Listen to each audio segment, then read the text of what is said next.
What is COVID-19? Coronavirus disease 2019, also known as COVID-19, is caused by a virus that can be passed from person to person.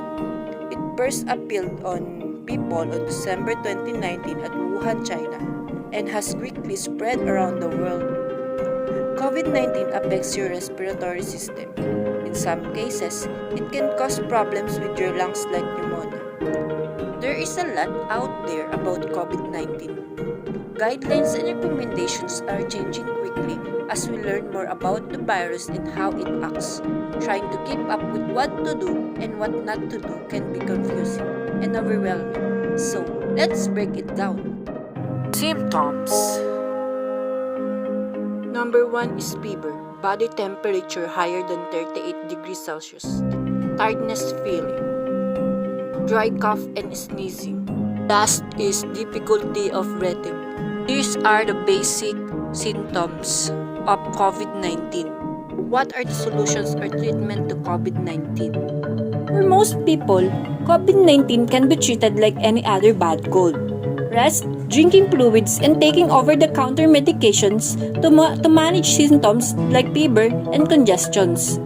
For the people who develop much more serious symptoms and need to be hospitalized, treatment is primarily focused on supporting individuals while their body fights the infections and reduces patient symptoms. Patients who may have trouble in breathing may be given supplemental oxygen. The oxygen alone is insufficient to help the patients to breathe.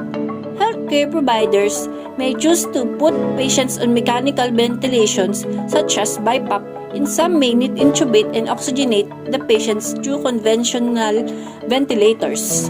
COVID-19 is a virus that produces symptoms similar to common cold. However, in some individuals, symptoms can be so severe and they are life-threatening. For mild and moderate symptoms, patients can be treated with rest and over-the-counter medications. For severe symptoms, patients may need supplemental oxygen or mechanical ventilations. Guidelines for treatment are constantly evolving, and some treatments like remdesivir and dexamethasone may be beneficial in some patients. Other treatments like chloroquine and hydrochloroquine are not recommended as they have no clear benefits or may potentially harm patients. There are several everyday precautions you can take to help to avoid infections. Currently, the best thing you can do is avoid the exposure to virus and other infections. This means staying home as much as possible. Limiting contact with those outside your household and avoiding non-essential errands, visits, and travel. When you do have to leave your home, practice social distancing by keeping at least 6 feet away from others. Other face covering should be worn in public, especially when social distancing measures are difficult to maintain. You should also avoid touching your face. Carry a small bottle of hand sanitizer that at least contains 60% of alcohol in your car or bag. And use this until you can properly wash your hands with soap and water for at least 20 seconds.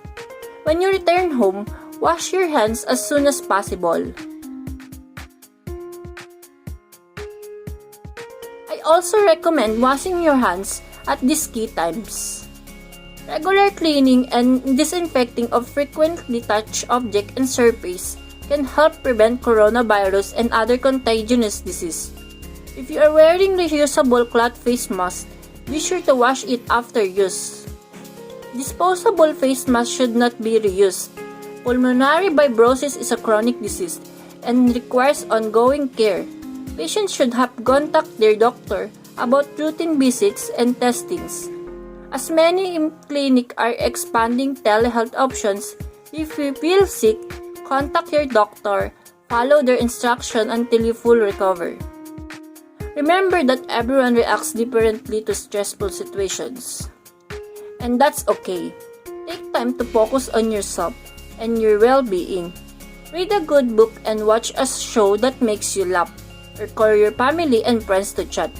If you do need additional support, contact a licensed mental health professionals.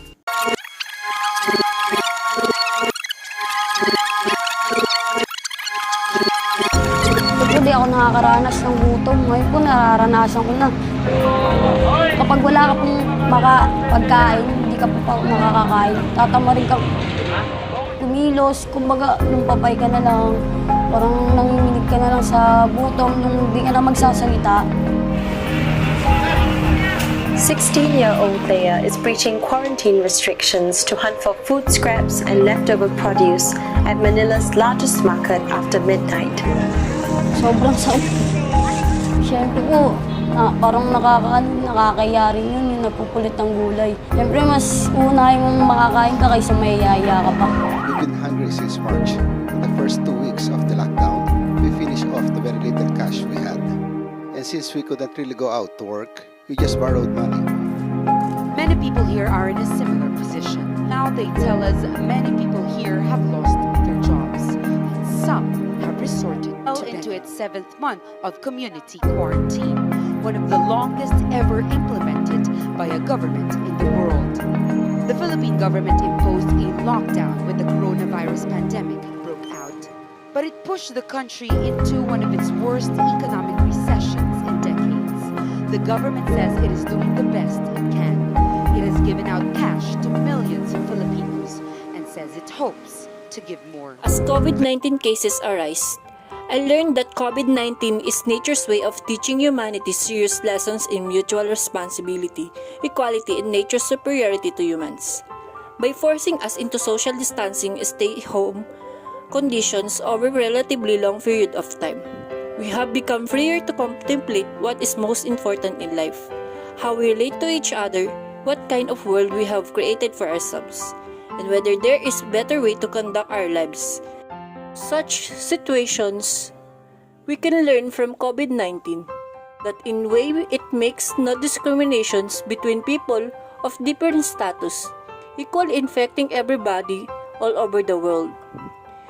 We would also be wise to relate equally to each other. I'm John Marie OBRA, praying for healing of the world.